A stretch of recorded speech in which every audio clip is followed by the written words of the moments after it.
Pourquoi est-il si important de savoir qu'est-ce que le tarout? L'ignorance quant à ce sujet a été la cause de l'égarement de beaucoup de personnes. En effet, les musulmans sont unanimes que quiconque ne mécroit pas au tarout n'est pas musulman. Allah a dit « Nulle contrainte en religion, car le bon chemin s'est distingué de l'égarement.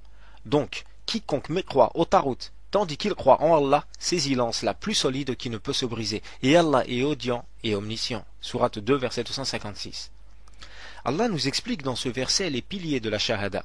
Mais croire au tarout, la ilaha, et croire en Allah, illallah.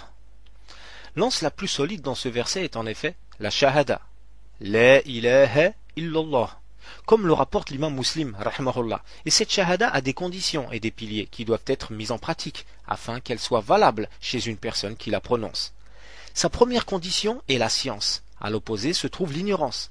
Toute personne ignorante de la shahada n'est pas musulmane, car elle ne sait pas ce qu'elle témoigne, ou encore contredit avec ses paroles et actes ce qu'elle témoigne, ce qui fait que son témoignage n'est que mensonge ou prétention. Allah dit, n'as-tu pas vu ceux qui prétendent croire à ce qu'on a fait descendre vers toi, prophète, et ce qu'on a fait descendre avant toi?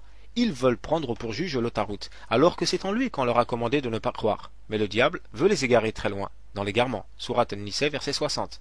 Et il dit, ceci est un message, le Coran, pour les gens afin qu'ils soient avertis, qu'ils sachent qu'il n'est qu'un Dieu unique, et pour que les doués d'intelligence s'exhortent. Cheikh Abou Batin, rahimahullah, a dit à propos de ce verset qu'il est très important de noter qu'Allah n'a pas dit qu'ils disent, mais qu'il a dit qu'ils sachent.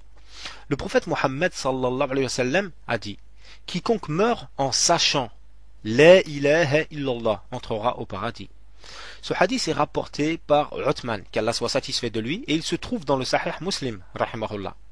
Cheikh Mohammed ibn Abdel Wahhab, rahimahullah, a dit, toute personne qui dit la shahada sans savoir sa signification et sans vivre ou agir selon cela n'est pas musulmane. La source, Ad-Durar al-Sanniya, volume 12, page 535.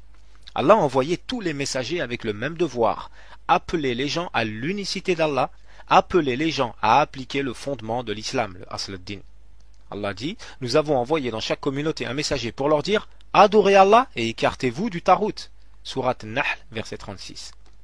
Maintenant que l'importance du tawhid est exposée, ainsi que la constatation que sans le désaveu du tarout, il n'y a pas d'islam, il est nécessaire d'expliquer ce qu'est le tarout. En effet, il est nécessaire de savoir ce qu'est un tarout pour le désavouer. La définition du tarout par le Cheikh Ibn Qayyim rahimahullah. Il dit: le tarout est tout objet de culte, modèle suivi ou obéi dans la mécréance, par lequel l'homme dépasse ses limites. Le tarout de chaque peuple est donc celui à qui il demande jugement, au lieu d'Allah et de son messager, sallallahu alayhi wa sallam, ou ce qu'ils adorent d'autre qu'Allah, ou à qui ils obéissent sans que cela ne soit d'après une preuve venant d'Allah, ou à qui ils obéissent sans savoir s'ils obéissent en cela à Allah. Tous ceux-ci sont les tawarides de ce monde. Si tu les remarques, et que tu remarques la situation des gens envers eux, tu constateras que beaucoup d'entre eux se sont détournés de l'adoration d'Allah pour aller adorer le tarout, ou de l'obéissance d'Allah et du suivi du messager sallallahu alayhi wa sallam pour obéir au tarout et le suivre. Toute personne que les gens ont élue pour qu'elle juge entre eux avec des lois contraires au jugement d'Allah est un tarout. Le Cheikh Abdullah ibn Abd al-Rahman, rahmahullah, après avoir cité quelques paroles des compagnons, des salafs et des savants du tawhid, dit: le tarout comprend tout ce qui est adoré en dehors d'Allah, tout chef égaré qui appelle au mensonge et l'embellit. De même, toute personne que les gens ont élue pour qu'elle juge entre eux avec des lois de la jahiliya, l'ignorance, contraires au jugement d'Allah et de son prophète. De même, les sorciers, ceux qui parlent au nom des statues, qui en mentant veulent attirer les ignorants dans l'égarement, en leur suggérant qu'un mort exauce le besoin de celui qui s'adresse à lui, et qu'il a fait ceci et cela, ce qui est ou un mensonge, ou un acte du diable. Ainsi, il les attire dans le grand shirk. Et la base de toutes ces sortes, et le plus grand parmi eux, est le shaitan. C'est lui le plus grand tarout. La source Fatawa des savants, Umma du Najd, volume 1, page 325. Comment mécroire au tarout? Mohammed ibn Abd al-Wahhab a dit: sache qu'Allah te fasse miséricorde, que la première chose qu'Allah a ordonnée au fils d'Adam est de mécroire au tarout et d'avoir foi en Allah.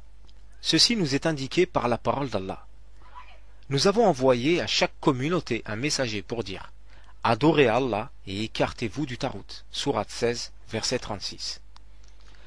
Quant à la façon de mécroire au tarout, c'est premièrement de croire en la nullité de l'adoration d'un autre qu'Allah. Deuxièmement, de la délaisser. Troisièmement, de la détester. Quatrièmement, de déclarer mécréant celui qui la pratique.